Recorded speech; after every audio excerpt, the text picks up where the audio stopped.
మద్యం ఏరులై పారింది. 24 గంటలు మందు దొరికేది. ఎంఆర్పి కన్నా 25% అధిక ధరకు అమ్మేవారు.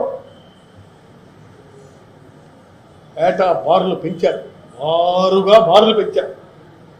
ఆ మేరకే లైసెన్సులు ఇచ్చారు. వైఎస్ఆర్ ప్రభుత్వం వచ్చాక టీడీపీ ప్రభుత్వ హయాంలో 4,380 మద్యం దుకాణాలు ఉండగా వాటిని 2,934 తగ్గించాం. పర్మిట్ రూములు రద్దు చేశాం. 43,000 బెల్ట్ షాపులు రద్దు చేశాం. 43,000 బెల్ట్ షాపులు రద్దు చేశాం. కొత్త బార్ల లైసెన్సులకు ఇవ్వలేదు. పెట్టుకున్నా కూడా మేము కొత్త బార్లకు లైసెన్సులు ఇవ్వలేదు. ప్రైవేట్ మద్యం దుకాణం విధానాన్ని రద్దు చేసి 2019 అక్టోబర్ 1 నుంచి వాటిని ప్రభుత్వ ఆధ్వర్యంలో కొనసాగించాం. ఒక్క డిస్టిలరీకి కూడా మనం అనుమతి ఇవ్వలేదు. Note it down. 5 ఏళ్ళలో ఒక్క డిస్టిలరీకి కూడా మనం అనుమతి ఇవ్వలేదు. ఇప్పుడున్న బ్రాండ్లన్నీ 2019 ముందు చంద్రబాబు అనుమతించినవే. 2019లో మా హయాంలో అమ్మకాలు తగ్గిన, ఆదాయం ఎక్కడా తగ్గలేదు. చంద్రబాబు చెప్పినట్లు ప్రతి కేసు వెనుక కమిషన్ తీసుకునే వాళ్ళం కాదు. ఎక్కువ లెక్కన అమ్ముడేలా చూస్తారు, కానీ క్యాంటీన్లు ఇలా తగ్గించాలని ఎందుకు చేస్తారు?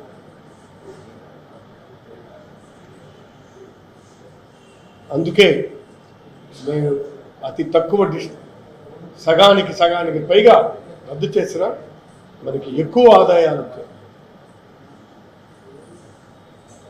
సరే, ఇక మిగిలిన మీకు తెలుసు. ఈ మన గ్రామాల్లో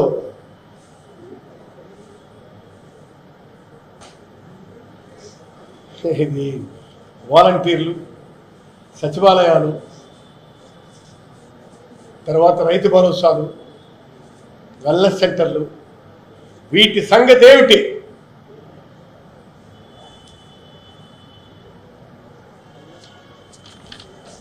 We are questioning straightly to the Chief Minister and Deputy Chief Minister. Deputy Chief Minister Mr. Pawan Kalyan గారికి, Chief Minister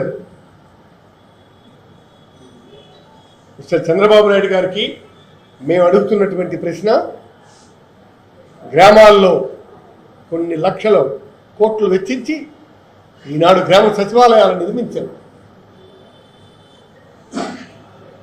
అలాగే ఉద్యోగ నియామకాలు చేశాం,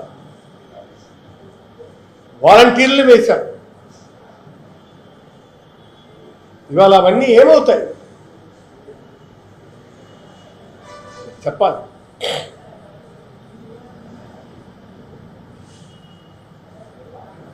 ఇవాళ ఇంటికి డాక్టర్ వెళ్తాడు, చూస్తాడు, వారి జబ్బులన్నీ చూసి సెక్రటరీకి పంపిస్తే సెక్రటరీ విత్ మెడిసిన్స్ ఇస్తారు. ఆ విధంగా జబ్బులు నయం చేసే పరిస్థితికి ఒక మెకానిజం పెట్టుకున్నాను. దాన్ని ఈవేళ మీరు మొత్తం రద్దు చేస్తారు. అసలు ఆరోగ్యశ్రీ పరిస్థితి మీరు గమనించాలి కదా. ఆరోగ్యశ్రీ చెట్టెక్కిపోయింది.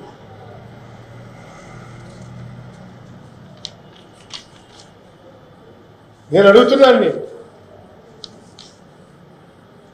ఆరోగ్యశ్రీ వాహనాలు పరిస్థితి ఏమిటో చెప్పాలి. గత 2014లో ఆరోగ్యశ్రీ వాహనాలు మొత్తం అన్నీ మూలపడ్డాయి. డిఎంఎన్హెచ్ ఆఫీస్ ఆ మూల పడేశారు అప్పట్లో. మళ్ళీ జగన్ గారు వచ్చాక వాటికి కొత్త వెలుగులు వచ్చాయి. మీరు ఆ విధంగా చేస్తారా చెప్పాలి. కానీ ఇప్పుడు చంద్రబాబు ఏం చేస్తున్నాడు? హామీలు ఎప్పటి నుంచి అమలు చేస్తా ఉంటే దానికి సరైన సమాధానం లేదు. పోలవరం ఎప్పుడు కడతా ఉంటే ఎప్పటికవుతుందో తెలియదు.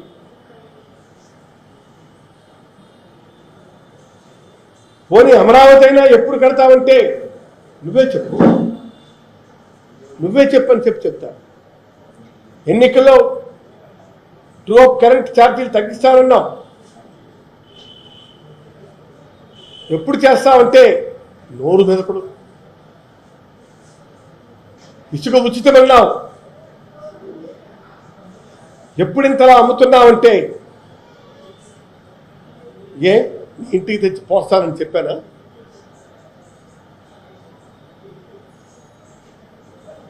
ఈ విధమైనటువంటి మెగా డిఎస్సి అన్నాడు. మెగా డిఎస్సి అని చెప్పి నువ్వు రాకముందే 2010 పోస్టులకు నోటిఫికేషన్ ఇచ్చావు. నువ్వు రాకముందే 6010 పోస్టులకు నోటిఫికేషన్ ఇచ్చావు. 6100 పోస్టులు, 6100 పోస్టులకు నోటిఫికేషన్. నువ్వు ఇచ్చింది 10,000 పోస్టులే కదా. ఇది మెగా అంటే నీళ్ళు నమ్ముతావు. మెగా అంటే ఏమిటంటే అంటారు. దానికి సమాధానం. ఆ రిక్రూట్మెంట్ కూడా వాయిదా వేసుకుంటూ వెళ్ళాడు. ఆ రిక్రూట్మెంట్ కూడా చేస్తానని చెప్పి చేసే ప్రయత్నం లేదు, వాయిదా వేసుకుంటూ వెళ్ళాడు. కాబట్టి ఇవన్నీ చూస్తుంటే వాలంటీర్లకు 10,000 ఇస్తానని వారిని రోడ్డును పడేశారు. ఇంటింటికి రేషన్ సప్లై చేశారు.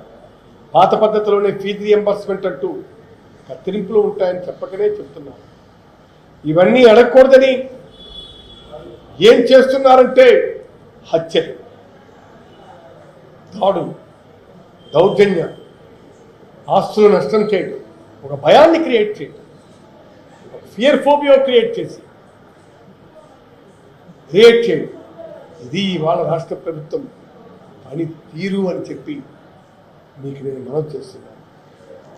కాబట్టి అందుకే చాలా స్పష్టంగా చెప్తున్నాను,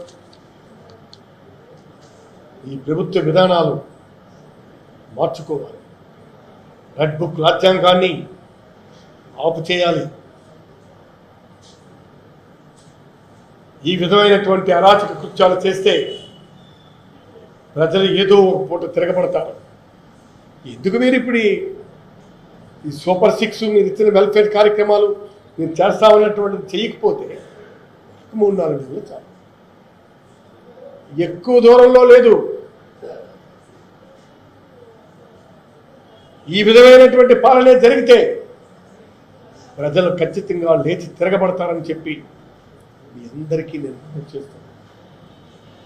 ఈ ప్రెస్ మీట్కి నాకు అవకాశం ఇచ్చినటువంటి మీ అందరికీ నేను కాస్త లెంగ్త్ స్పీచ్ ప్రిపేర్ చేసుకొని వచ్చి తర్వాత దాని గురించి మీకు వివరణ ఇచ్చాను. కాబట్టి ఎట్టి పరిస్థితుల్లో కూడా చెప్పిన వాటన్నిటికీ కూడా ఆయన సమాధానం చెప్పి తీరాలి. చంద్రబాబు నాయుడు పూర్వంలో తప్పించుకుంటారంటే కుదరదు. ఎందుకంటే పూర్వం ఒక గవర్నమెంట్ ఉండేది, అది అలాంటిదే కాబట్టి తను దులుపుకొని వెళ్ళిపోయాడు. కానీ ఈ గవర్నమెంట్ నీకు ముందు పరిపాలించినటువంటి ముఖ్యమంత్రి త్రికరణ శుద్ధిగా చిత్తశుద్ధితో పరిపాలించినటువంటి వ్యక్తి, ఆయన ప్రతి ఒక్కటి అమలు జరుగుతుందా లేదా అన్నటువంటిది వాచ్ చేస్తున్నటువంటి వ్యక్తి, ఇవాళ చేస్తున్నటువంటి పనులన్నీ కరెక్ట్ అవునా కాదా అని చెప్పి అంచనా వేసుకోగలిగే వ్యక్తి. కాబట్టి మీ ఇష్టం వచ్చినట్టు మేము చేస్తామంటే సహించేది లేదు. ఇటు తెలుగుదేశం